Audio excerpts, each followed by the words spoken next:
Assalamualaikum warahmatullahi wabarakatuh. Baik, pada kesempatan ini saya Fahmi, saya akan berbagi sedikit mengenai manfaat puasa bagi kesehatan. Jadi, salah satu manfaat dari puasa adalah membuat kita menjadi lebih terkontrol dalam konsumsi makanan ya. Dari yang biasanya kita makan mungkin 3-4 kali sehari, kemudian pada saat puasa kita makan menjadi 2 sampai maksimal 3 kali dalam sehari. Tentunya dengan pengaturan makanan yang lebih sedikit ya, seharusnya kita bisa mengontrol jumlah asupan makanan yang kita konsumsi setiap harinya ya. Sehingga harapannya kalau kita berpuasanya dengan betul ya, kita betul-betul menerapkan makan yang lebih terkontrol ya. Artinya kita tidak terus kemudian kalap misalnya pada saat buka puasa ya, maka kita akan betul-betul berkurang asupan kalori secara keseluruhan. Nah, itu tentunya akan baik dari sisi misalnya ya kandungan gulanya ya. Kandungan gulanya seharusnya bisa lebih baik ya, jadi tidak terlalu tinggi ya.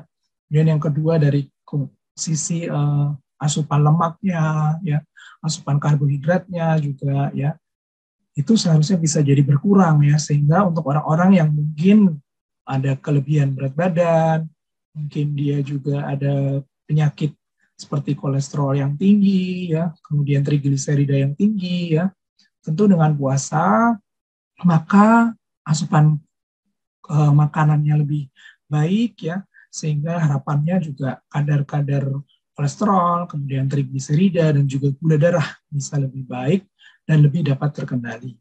Namun hati-hati ya, karena pada pasien-pasien yang mungkin sudah punya riwayat penyakit gula ya, misalnya, itu juga harus tetap kontrol kadar gula darahnya secara rutin kepada dokter ya, karena ada trik-trik khusus ya untuk pasien-pasien yang memang sudah rutin konsumsi obat gula selama menjalani puasa.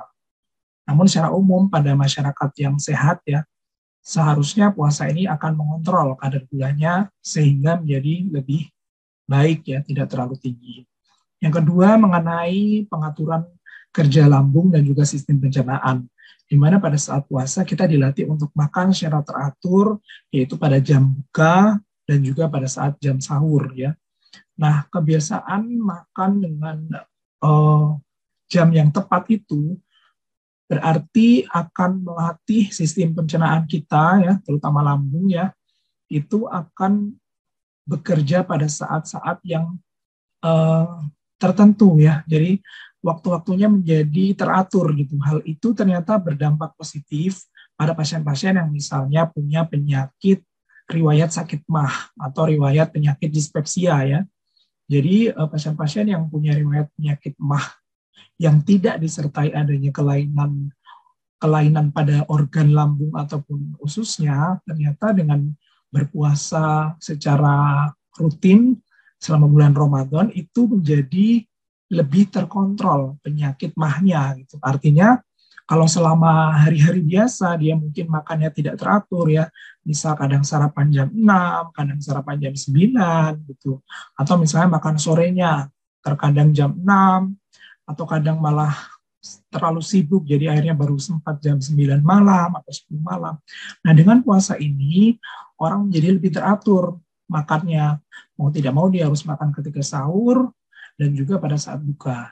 Nah, dengan ritme kerja yang lebih teratur itu pula ya, organ-organ pencernaan kita itu ternyata bisa bekerja lebih baik, sehingga pada orang-orang yang punya riwayat sakit MAH tadi disebutkan dalam beberapa penelitian itu ternyata menjadi lebih jarang mengalami keluhan MAH tersebut selama bulan puasa. Kemudian yang ketiga adalah pengontrolan dari sisi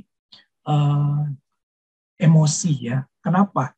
Karena pada saat kita puasa kita tidak hanya dilatih untuk mengontrol apa yang kita makan, ya, tapi juga melatih kita untuk lebih kontrol emosi kita supaya tidak mudah marah, supaya tidak mudah stres, ya, tidak mudah capek, ya. Nah, ternyata hal itu juga berdampak pada kestabilan emosi, ya. Nah, emosi yang baik ini menimbulkan orangnya menjadi cenderung lebih tenang, ya, tidak mudah stres, dan ini juga ternyata berdampak pada kesehatannya. Karena kita ketahui pada beberapa kasus ternyata penyakit-penyakit di bidang kesehatan itu sangat dipengaruhi oleh kondisi emosional seseorang. Misalnya kadar tekanan darah tinggi. Nah, tekanan darah tinggi itu bisa dipengaruhi juga oleh misalnya emosi seseorang. Misalnya dia sedang marah-marah ya, atau misalnya sedang stres, atau misalnya sedang ketakutan ya, itu tekanan darahnya bisa tinggi, bisa naik. Atau misalnya pada kondisi lagi-lagi sakit mah itu juga ada yang dia fungsional ya, di mana dia bisa dipengaruhi oleh emosi juga ya, ketika misalnya lagi cemas ya, lagi dekat-dekat ujian, biasanya kalau anak-anak sekolah ya atau mahasiswa, kemudian sakit mahnya kambuh ya, produksi asam lambungnya meningkat. Nah, ternyata dengan adanya kontrol emosi yang lebih stabil selama bulan puasa, penyakit-penyakit yang terkait dengan emosi seseorang itu juga bisa lebih dikendalikan. Nah, itu tadi adalah beberapa manfaat dari puasa yang bisa saya bagikan kepada Bapak Ibu dan juga teman-teman sekalian ya. Tentunya masih banyak sebetulnya yang ingin kita bahas ya, dan juga manfaat puasa ini bagi organ-organ kesehatan lain ya. Tapi karena waktu yang terbatas, di saat ini kita sampai di sini dulu. Mudah-mudahan bermanfaat. Mohon maaf jika ada kekurangan. Sekian dan selamat melanjutkan amalan-amalan di bulan Ramadan. Wassalamualaikum warahmatullahi wabarakatuh.